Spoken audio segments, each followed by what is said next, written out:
পরিক্রমা দিলাম, তার মাহাত্ম্যটা 5 মিনিট শ্রবণ করো। আমাদের এই যে সনাতন ধর্মের মূলে হলো আমাদের গৌরাঙ্গ মহাপ্রভু।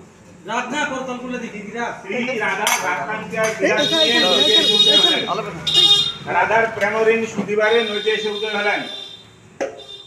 এই রাধারানী শ্রীকৃষ্ণকে ভালোবাসতেন নিষ্কাম বিশুদ্ধ প্রেমে। রাধারানী কিছুই চায় নাই, সেই জন্য কৃষ্ণ রাধারানীর কাছে ঋণী হয়ে গেলেন। যারা বৈষ্ণবরা ভজন করেন সেজন্য ভজন করে কিছু চায় না, তখন কৃষ্ণের যা দেওয়ার যোগ্য নয় তাহাও দান করে। সেই জন্য মহাপ্রভু মানে স্বয়ং বাহিরে হইলেন রাধা স্বরূপ, অন্তরে কৃষ্ণ। রাধারানী যেইভাবে হাত কৃষ্ণ বলে কেঁদেছেন বনে বনে কৃষ্ণকে হারা হয়ে, এইভাবে মহাপ্রভু হারা দে বলে সেই ঋণ শোধ করেছেন। এই যে আমাদের মহাপ্রভু যখন নবদ্বীপে অবতীর্ণ হলেন, সংক্ষেপে বলা হচ্ছে তিনি সন্ন্যাস নেওয়ার পরে মায়ের আজ্ঞা অনুসারে চলে গেলেন নীলাচলে। এই নীলাচলে জগন্নাথের রথ হয়। কেন বললেন?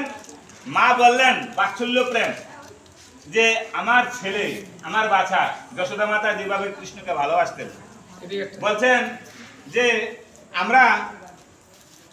আমার এই যে প্রাণবাসা যদুধন সে যদি বৃন্দাবনে চলে যায়, বৃন্দাবন অনেক দূর, এখন যেমন রেলে আসে প্লেনে আসে তখন সেই ব্যবস্থা ছিল না, 6 মাস আসা যাওয়ার সময় লাগতো।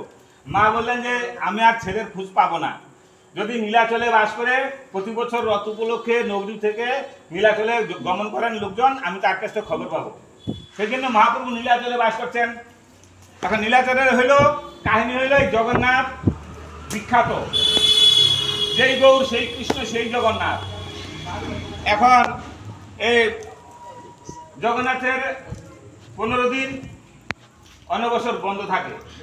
এটার মূল কারণ হইল, সংক্ষেপে বলা হচ্ছে, মহাপ্রভু যখন জগন্নাথকে দর্শন পায় নাই, তখন বিরহে তিনি চলে যান সেই আলালনাথে।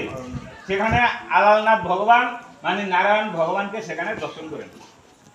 তো এই যে মহাপ্রভু যে আলালনাথ গমন করেছেন আজকের তিথিতে, সেদিন আমরা পরিক্রমা দিচ্ছি মহাপ্রভুর সেই স্মরণের জন্য।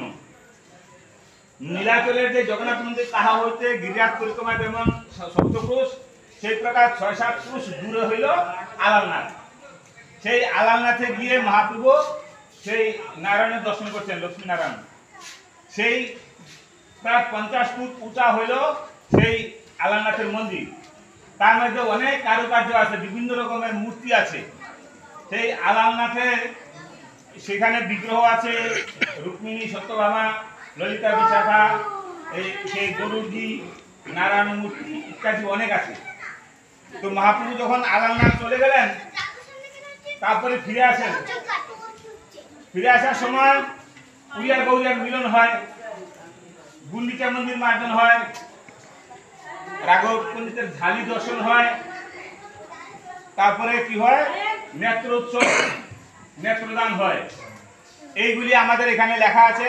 সেই অনুসারে 4, 5, 6, 7 4 দিন পরিক্রমা হবে, এইভাবে আলোচনা হবে। তো এখন আজকের আলালনাথ সম্বন্ধে আলোচনা হচ্ছে। মহাপ্রভু দেখাচ্ছেন আপনি আচরি ধর্ম জীবকে শিখায়, ইহা না জানিলে জীবের পরিচয় হিত হয়।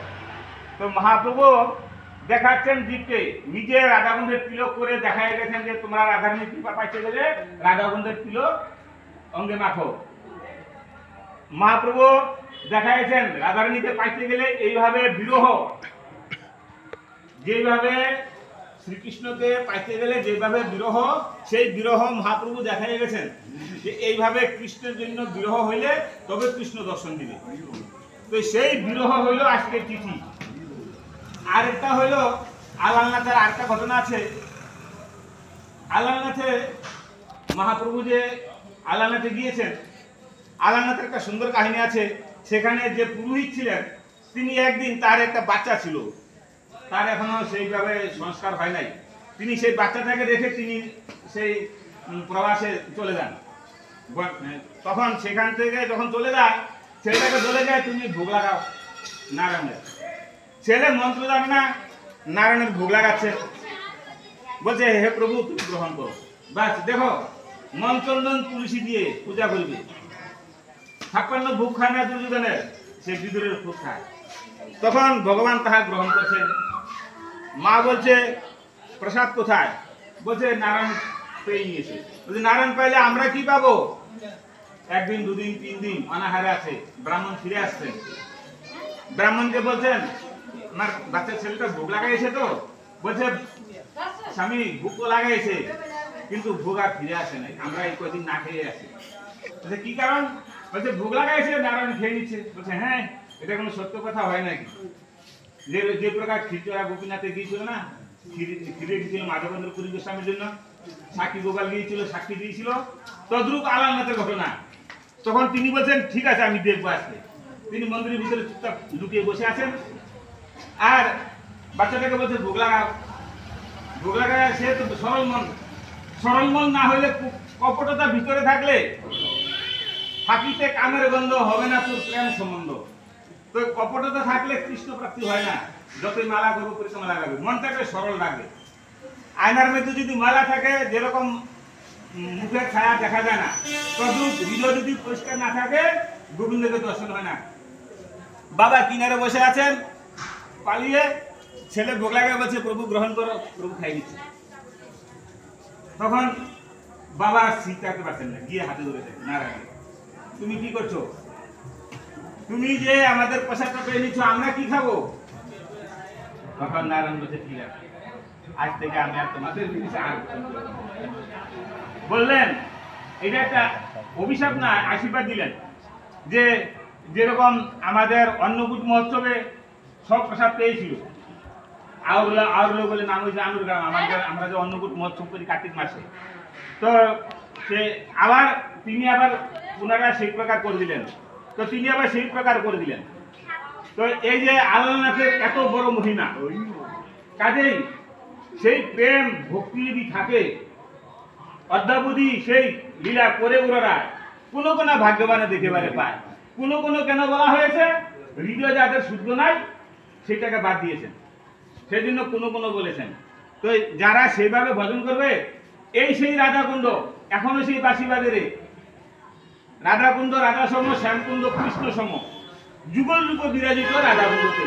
রঘুনাথ দাস গোস্বামী এই কুণ্ডের পথে রাধারানীকে দর্শন করেছেন, সিদ্ধ বাবা দর্শন করেছেন। আমরা কেন পাই না? আমি কেন পাই না? আমার হৃদয়টা সেই প্রকার শুদ্ধ হয় নাই। হৃদয় যদি শুদ্ধ হয়, এখনো সেই বাসি বাজে, এখনো সেই রাধা কৃষ্ণ লীলা করছে। কাজেই আমরা এই রাধাকুণ্ডে আসছি। আমরা আবার 4, 5, 6, 7, এই 7-এ হইলো রথযাত্রা, সকলে প্রসাদ পাবেন, আসবেন। আর 4 দিন আমরা পরিক্রমা দিব, এই সমস্ত সম্বন্ধে আলোচনা করব। এখন সকলে শপথ প্রসাদ পেয়ে যাবেন। জয় জয় শ্রী রাধে।